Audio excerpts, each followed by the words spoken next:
যুব সমাজ থেকে মধ্যবয়স্ক মানুষ এই মুহূর্তে মদ সহ অন্যান্য নেশায় চরমভাবে নেশাগ্রস্ত হয়ে উঠছে, ডুবে আছে। যার ফল কিন্তু পড়ছে সমাজে, পরিবারে। হিংসা বাড়ছে, পারিবারিক হিংসা বাড়ছে, চুরি বাড়ছে, অশান্তি বাড়ছে। কিন্তু সরকার প্রশাসন কারোরই যেন কোনো হেলদোল নেই, নাকি একটা প্রচ্ছন্ন মদতেই চলছে।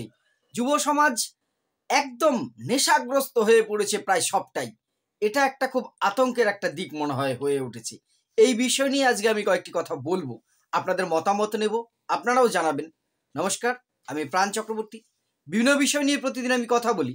একটা জিনিস কিন্তু আপনারাও লক্ষ্য করেছেন নিশ্চয়ই, আমিও লক্ষ্য করছি, দিন দিন এই নেশা করার প্রবণতাটা, বিশেষ করে মদ খাওয়ার প্রবণতাটা কিন্তু প্রচন্ড পরিমাণে বেড়ে গেছে যুব সমাজ এবং মধ্যবয়স্ক যে বিভিন্ন মানুষ তাদের মধ্যে। এখন মানুষ মানে যে কোনো অজুহাতেই প্রথম কাজ একটু মদ খেতে হবে। বিয়ে বাড়ি, মদ তো খেতেই হবে। মানে বিয়ে উপলক্ষে মদ খাচ্ছে না, মদ খাওয়ার জন্যই বিয়েটা দিচ্ছে। কিছু কিছু ক্ষেত্রে আমি বুঝে পাই না। শ্রাদ্ধ বাড়ি কেউ মারা গেছে, শ্মশানে যে সে তো মদ না খেলে মদ দেহ দাহই করা যাবে না, এটা একদম একদম অলিখিত সংবিধানের নিয়ম হয়ে গেছে। অন্নপ্রাশন বাড়ি, আগে মদ খাওয়া। কারো ছেলে হয়েছে, মদ খাওয়া। কেউ লটারিতে পয়সা পেয়েছে, আগে মদ খাওয়া। কেউ বাইরের থেকে কাজ করে বাড়িতে এসে আগে মাল খাওয়া। কালকে বাইরে আবার কাজে চলে যাব, তাহলে আজকে একটু হয়ে যাক। আজকে শনিবার, একটু হয়ে যাক। কালকে রবিবার আছে রে, একটু হয়ে যাক। আজকে খুব বৃষ্টি হয়েছে, হয়ে যাক। কি কথাগুলো ভুল বলছি? আজকে বৃষ্টি হয়নি তো একটু হোক। ছেলে হয়েছে, আরে মদ খাওয়াতে হবে। মেয়ে হয়েছে, মদ খাওয়াতে হবে। মানে কিছু উপলক্ষ হলেও, আর উপলক্ষ না থাকলে উপলক্ষ তৈরি করে নেওয়া, মদ খেতেই হবে। এখনো সূর্য ডোবেনি, অর্থাৎ মদ খেয়ে নি। সূর্য ডুবে গেছে, রাত হয়ে গেছে, এখন তো মদ খেতেই হবে। দেখছি একটা চেনা অচেনা মানুষগুলো যেন পাল্টে যায় এই নেশা। এবার শুধু মদেই আবদ্ধ নয়, এর সাথে আছে গাঁজা এবং ইদানিংকালে বিভিন্ন এলাকায় বিভিন্ন নামে পরিচিত, আপনারা শুনে থাকবেন, হিরোইন বা এই জাতীয় জিনিসের, নেশার জিনিস প্রচন্ড হারে ঢুকে গেছে, প্রচন্ড পরিমাণে। কোথা থেকে আসছে, কোথায় পাচ্ছে এই নেশার পয়সা? বেকার ছেলেরা কোথায় পাবে, কোথায় পাচ্ছে? তার ফলে কিভাবে হিংসা বাড়ছে একবার একটু ভেবে দেখেছেন? চরম ভাবে। যে কোনো অকেশনে এখন মদ খাওয়াটা আগে, অকেশনটা পরে। ঘুরতে গেছি কোথাও, আগে মদ খেতে হবে, তারপরে বাইক চালাচ্ছে, তারপরে অ্যাক্সিডেন্ট, দুর্ঘটনা ঘটছে। ঠিক বলছি কথাগুলো? এটা হচ্ছে তো প্রচন্ড পরিমাণে। দেখবেন স্পিডে বাইক চালাচ্ছে, অ্যাক্সিডেন্ট হচ্ছে, গন্ডগোল হচ্ছে। সমস্ত গন্ডগোলের যদি মাথা খোঁজেন, 90% ক্ষেত্রে মাথা বেরোবে নেশা। মদ হোক বা অন্য কোনো নেশায়। কারণ মদ আমাকে তো সুস্থ থাকতে দিচ্ছে না। আমি সুস্থ অবস্থায় তো আপনাকে সম্মান দিচ্ছি, আপনার সাথে ঝামেলায় জড়াচ্ছি না। কিন্তু পেটে যখন কারণ সুধা পড়ছে, তখন তো আমি যে নেই আমিতে, এই তো হচ্ছে। এবং পরিস্থিতিটা তাই দাঁড়াচ্ছে। আর এখন মদ পাওয়াটা কত সহজলভ্য হয়ে গেছে বলুন তো। যত না বেশি ওষুধের দোকান, তার চেয়ে বেশি মদের দোকান। সরকারি কাউন্টার প্রচুর অনুমোদন দিচ্ছে, কেননা সবচেয়ে বেশি ট্যাক্স আছে সরকারের এই আবগারি দপ্তর থেকে, শুল্ক পাচ্ছে এখান থেকে। যার ফলে তোমরা মদ খাও, অর্থাৎ মাতালদের কাঁধেই মনে হচ্ছে দেশের অর্থনীতি দাঁড়িয়ে আছে। অন্তত আমাদের রাজ্যের ক্ষেত্রে এটা আমরা বললে অত্যুক্তি হবে না। কিন্তু কোথায় নিয়ে যাচ্ছি আমরা আমাদের এই যুব সমাজকে? ভবিষ্যৎ কোথায়? মোদি আমাদের ভিত্তি, আর মোদি যদি, আর হিরোইন যদি আমাদের ভবিষ্যৎ হয়, তাহলে বুঝতে পেরেছেন শেষটা কোথায় যে হবে। পাড়ায় পাড়ায় অবৈধ মদের কাউন্টার চলছে।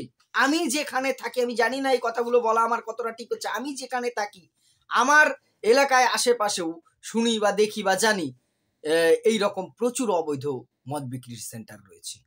কোথায় আবগারি দপ্তর, কোথায় প্রশাসন, জানি না। কোন এক অদৃশ্য রহস্য এই খবরগুলো হয়তো বিভিন্ন জায়গায় পৌঁছায় না, নাকি এরা পৌঁছানোর বাইরে এতটাই গোপনীয়তা রক্ষা করে। কিন্তু আমার পেটে যখন পড়ছে, আমি তো আর গোপন রাখতে পারছি না। আমার চাল চলন, চিৎকার চেঁচামেচি, এইটা তো জানিয়ে দিচ্ছে। মদ খাওয়া সব ক্ষেত্রে খারাপ সেটা হয়তো নয়, হয়তো মদেরও কিছু উপকারিতা আছেই। সেই রকম মদ হয়তো দামি বা অদামি, কম দামি, যাই হোক, কিন্তু সবচেয়ে বড় কথা ডোজ, লিমিট। তাই তো সেনাবাহিনীতেও শুনেছি মদ দেওয়া হয়, নিশ্চয়ই তাহলে খারাপ হলে দেওয়া হতো না। কিন্তু এরা যখন খাচ্ছে, জানি না কি ধরনের উগ্র গন্ধ, এবং আনলিমিটেড খেয়েই তো তারা একেবারে ভূমিকম্প মনে হচ্ছে তাদের হচ্ছে, পা টলছে, আর সবাই একদম উপরওয়ালা হয়ে যায়। তখন তিনিই সর্বে সর্বা, মনে হয় স্বর্গে আছি। চিৎকার চেঁচামেচি, এর সাথে গন্ডগোল, অকথ্য খিস্তি, পাড়ায় গ্রামে থাকা যাচ্ছে না, অকারণ অশান্তি। এ ওকে মারছে, ওর বাবা মা তুলে গালি দিচ্ছে, ও তাকে গালি দিচ্ছে, আবার পরের দিন মারপিট হচ্ছে, পরের দিন দেখছে আবার তারা দুজন একসাথেই মদ খাচ্ছে। মদের টাইম হলে সে শত্রুতা আর থাকছে না। মদই আমার গুরু, মদেই পরিচয়, এদের সবকিছুতে। শুধু তাই নয়, খুব কয়েকটি জায়গা, আমি তো নামগুলো বলতে পারবো না, আমার নিরাপত্তা বা সিকিউরিটি বিঘ্নিত হতে পারে, সেটা আমি পারবো না। বেশ কয়েকটি জায়গা আমার যেতে আসতে চোখে পড়ে, সেখানে ইয়ং ছেলেপেলের খুব ভিড়। আর এই কিউরিসিটি মনে থাকলে একটু জানার আগ্রহ হয়, দাঁড়িয়ে ডাইরেক্ট ইনডাইরেক্ট সেখানে পয়সা দিয়ে ছোট ছোট পুড়িয়া নিচ্ছে। আমি প্রথমে না জানো কি, পরে একটু খোঁজ খবর লাগালাম, শুনছি সেই পুড়িয়াতে গাঁজা এবং অন্যান্য নেশার দ্রব্য বিক্রি হচ্ছে এবং স্মার্টলি রাস্তার উপরে বিক্রি হচ্ছে। বিশ্বাস করুন, এই দৃশ্যটা বিভিন্ন জায়গায়। যে যে জিনিস খায় সে খুঁজে বের করে, এবং এই সমস্ত নেশায় কিন্তু প্রচুর পয়সারও দরকার আছে। এবার ইয়ং ছেলে পেলে বা সাধারণ মানুষের পক্ষে এত টাকা জোগাড় করা তো সম্ভব নয়। তখন কি হচ্ছে, সেই নেশা করতে যে সংসারী মানুষটা, সে সংসারের বাজারঘাট করতে পারছে না, বাড়িতে অশান্তি হচ্ছে, মারধর করছে, নিজের স্ত্রী সন্তানকে অশান্তি হচ্ছে, নিজের পরিবারের মধ্যে অশান্তি, পরিবারের বাইরে সে মদকে অশান্তি করছে, একে গালাগাল দিচ্ছে, তাকে সুস্থ পরিবেশটাকে অসুস্থ করছে। আর কিছু ইয়ং ছেলে পেলে ভাই মজ বয়সী লোকজনের নেশার ঘোরে চুরি দুষ্কৃতি কর্ম কাজ করছে। এরা আমার এলাকাতে বা বিভিন্ন এলাকাতে প্রচুর চুরি বেড়ে গেছে, এবং এর পেছনে এই যে বিভিন্ন রকম যে নেশা, শুধু এই ক্ষেত্রে আমি মদের কথা বলছি না, আরো দামি দামি নেশাগুলো এখন চলে এসছে, হিরোইন টিরোইন খাচ্ছে সব। এই নেশা তো হিংস্র করে দেয়, নেশার টাইমে তো আমাকে নেশা লাগবেই, তখন এর কাছে হিতাহিত জ্ঞান আর থাকছে না। চুরি ডাকাতি কেন, এরা খুনও করে দিতে পারে পয়সার জন্য। কি ভয়ঙ্কর একটা অবস্থার দিকে আমরা যাচ্ছি, একবার ভেবে দেখেছেন? এটা আটকানোর জন্য পুলিশ প্রশাসন, সরকার, সমাজের উচ্চস্তর থেকে কোনো এতটুকু, আমি অন্তত এখনো পর্যন্ত কোনো উদ্যোগ দেখিনি। আমরা কি চোখের সামনে দেখব আমার ভাইটি, আমার ভাইপোটি, আপনার ভাইটি, আপনার ছেলেটি, আপনার পাড়ার ছেলেগুলো এইভাবে নষ্ট হয়ে যাবে? আমরা শুধু দেখব, দর্শক থাকবো? আজ থেকে 10 বছর 15 বছর আগে এই দৃশ্যটা এতটা ছিল না, মাতাল সে যুগেও ছিল, কিন্তু পাড়ায় পাড়ায় মুদি দোকানের মতন মদের দোকান ছিল না। এটা সারা দেশে এই পরিস্থিতি তৈরি হচ্ছে, এর জন্য দায়ী কে সেটা আমাদের ভাবতে হবে। এই সমাজটা দেখুন, রাজনীতির জায়গায় থাকবে, প্রশাসনের জায়গায় থাকবে, কিন্তু এই সমাজে আমাকে থাকতে হবে, আপনাকে থাকতে হবে, আমাদের পরের জেনারেশনকে থাকতে হবে। একবার কি ভাববার সময়টা আমাদের এসছে কিনা একবার একটু বলুন, একবার ভাবুন। আর এই মদের নেশা ডুবে থাকলে একটা সুবিধা আছে, এরা কাজ চাইবে না, অন্য কোনো কিছুর মধ্যে যাবে না, দেশ রাজ্যে কি হচ্ছে এদের কিছু আসে যাবে না, এটা নেশার জিনিসটা পেলে তাতেই বুধ হয়ে থাকবে। হয়তো এটাই চাইছি আমরা না চাইলেও রাজনীতি এটা চাইছি। এই জায়গাগুলোর থেকে কি করে রিকভারি করা যায় ভাবার দরকার। আমার কয়েকটা সলিউশন আছে। প্রথমত, এই অবৈধভাবে মদের যে সমস্ত জায়গায় বিক্রি হচ্ছে সেইটাকে কঠোরভাবে দমন করতে হবে। পুলিশ প্রশাসন, আবগারি দপ্তরকে নিয়ন্ত্রণ করতেই হবে। আবগারি দপ্তরকে প্রচুর সক্রিয়তা হওয়ার দরকার আছে, পুলিশ প্রশাসনকে সক্রিয়তা দরকার আছে। এলাকায় এলাকায় আমাদেরও জনসাধারণের এই মদ নেশা বিরোধী বিভিন্ন মঞ্চ সংগঠন গড়ে এর বিরুদ্ধে মহিলাদের নিয়ে প্রতিবাদ করতে হবে, কারণ মহিলারা সবচেয়ে বেশি সাফার হয়েছে সংসার জীবনে। করতে হবেই এটা।